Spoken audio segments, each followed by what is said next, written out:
देखिए, उन बातों पे चर्चा नहीं करनी चाहिए। अभी अमेरिका ने जो फैसला लिया है कि जन्म से आपको नागरिकता नहीं मिलेगी, तो सोचिए कितने भारतीयों को वापस आना पड़ेगा जो पीढ़ी दर पीढ़ी वहां रहते रहे हैं। अगर कहीं ऐसा फैसला हो गया कि अमेरिका में रहने वाले भारतीय वापस आएंगे, तो ये सरकार क्या करेगी? उसमें क्या कर रही है सरकार? चलो भैया, हो गया। ये बड़ा सवाल है जो आने वाले समय में बहस का मुद्दा बनेगा। इसलिए जो देश के सवाल हैं, असली सवाल है किसान की आय दोगुनी क्यों नहीं हुई, बेरोजगारों को रोजगार मिला कि नहीं मिला, जो फौज में भर्ती हो रही है आधी अधूरी नौकरी वाली, समाजवादी लोग कभी स्वीकार नहीं कर सकते। ठीक। तो ये तमाम सवाल हैं जिन पर कोई चर्चा नहीं कर रहे हैं। और सबसे बड़ा सवाल तो उत्तर प्रदेश में आया कि भ्रष्टाचार चरम सीमा पर है। आप लोगों को इतने पैकेज मिलते हैं, उसके बाद भी आप खबर दिखाते हैं। मैं आपका धन्यवाद देना चाहता हूँ। आज इतने पैकेज के बाद भी बहुत सारे साथी कहीं ना कहीं सच्ची खबर दिखाते हैं कि भ्रष्टाचार सरकार में कितना है। 2 दिन 3 दिन बाद हर दिन दिखाई देता है इनके विभाग कैसे लूटे जा रहे हैं, कितने लूट हो रही इनके विभागों में, ऊपर से नीचे तक। और फिर सबसे बड़ा गोरख धंधा तो वो चल रहा है, गंगा एक्सप्रेसवे का तो नहीं कहेंगे अभी क्योंकि वो पूरा नहीं हुआ। ये लोग कह रहे थे कुंभ तक पूरा हो जाएगा। आप बताओ, सब जानते होंगे आप। यही सरकार दावा कर रही थी कि महाकुंभ होगा तब तक गंगा एक्सप्रेसवे बन जाएगा।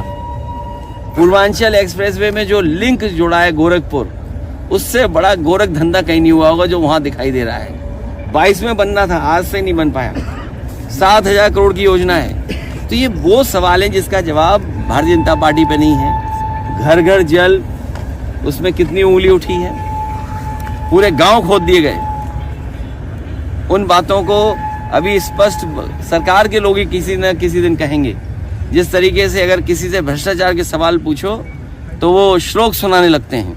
किसी विभाग में अगर आप सच्चाई से उन मंत्रियों से पूछोगे तो वो भी आपको श्लोक सुना सकते हैं। कुंभ और प्रयागराज वो स्थान नहीं है जहां पर राजनीति और राजनीतिक कार्यक्रम और फैसले लिए जाएं। कैबिनेट की बैठक हो रही है। कैबिनेट ही पॉलिटिकल है सर, कल जॉइंट पार्लियामेंट्री और कुंभ के स्थान पर कैबिनेट करना ये पॉलिटिकल है और पॉलिटिकल संदेश देना चाहते हैं हम लोग। एक संदेश ये भी देना चाहते हैं कि अखिलेश जी कब वहां स्नान करेंगे। समाजवादी पार्टी के लोग मन से और आस्था है उनको। हम में से बहुत सारे लोग हैं जो गंगा स्नान कराए होंगे, उन्होंने तस्वीर भी नहीं डाली होगी, कहीं भी ना आपको बताया होगा। सर 31 को सेशन शुरू हो रहा है, उसमें वक्फ अमेंडमेंट को जो ज्वाइंट जेपीसी थी वो सामने रखेगी। कल भी लखनऊ में मीटिंग हुई है। भारतीय जनता पार्टी जहां उन्हें जमीन मिल जाए, और भारतीय जनता पार्टी को हम लोगों ने उत्तर प्रदेश में बहुत करीब से देखा है और लगातार उनके काम करने का तरीका देख रहे हैं। जिस तरीके से भारतीय जनता पार्टी सबसे बड़ी भूमाफिया बनकर के आई है, किसी जिले की आप रजिस्ट्रियां चेक कर लो। और अगर ये बात सही नहीं है तो मैं अपने पत्रकार साथियों से कहूँगा कि लखनऊ की जितनी भी रजिस्ट्रियां हुई हैं, अयोध्या जैसी धार्मिक धरती, प्रभु श्री राम की धरती, वहाँ की रजिस्ट्रियां चेक कर लें, गोंडा तक की चेक कर लें। सबसे ज़्यादा आप भारतीय जनता पार्टी के लोगों को पाओगे ये वक्फ की ज़मीन को केवल कब्जा करना चाहते हैं। ये विवाद खत्म नहीं करना चाहते हैं, कोई झगड़ा नहीं खत्म करना चाहते। विवाद कैसे और बढ़े, कैसे लोगों को दबाया जाए, कैसे समाज में नफरत फैले, किस तरीके से नफरत का सहारा लेके राजनीति कर सकें, उस रास्ते पे भारतीय जनता पार्टी चलती है। उसी के लिए समय समय पर वो कानून लाती है। सर, दिल्ली जी कब जा रहे हैं चुनाव? मिल्कीपुर हम सब लोग मिल करके जीत के दिखाएंगे। सर, आपने कहा था ऐतिहासिक चुनाव होगा, तो क्या कुछ ऐतिहासिक, मतलब अभी सारे बहुत बाई पोल्स हुए, ये वाला सबसे ऐतिहासिक? मिल्कीपुर का इकलौता चुनाव है।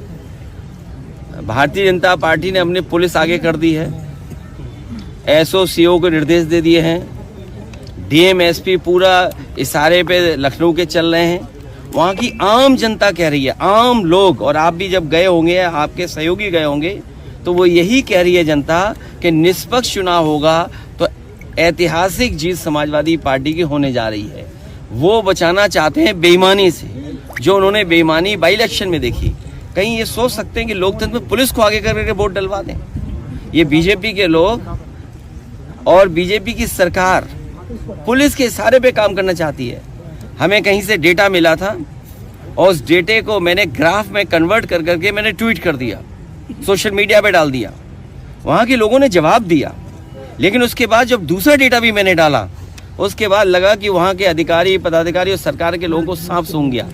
ये जो संस्कृति पैदा की जा रही डेमोक्रेसी में अधिकारियों के माध्यम से वोट डलवाने की, ये परंपरा गलत है।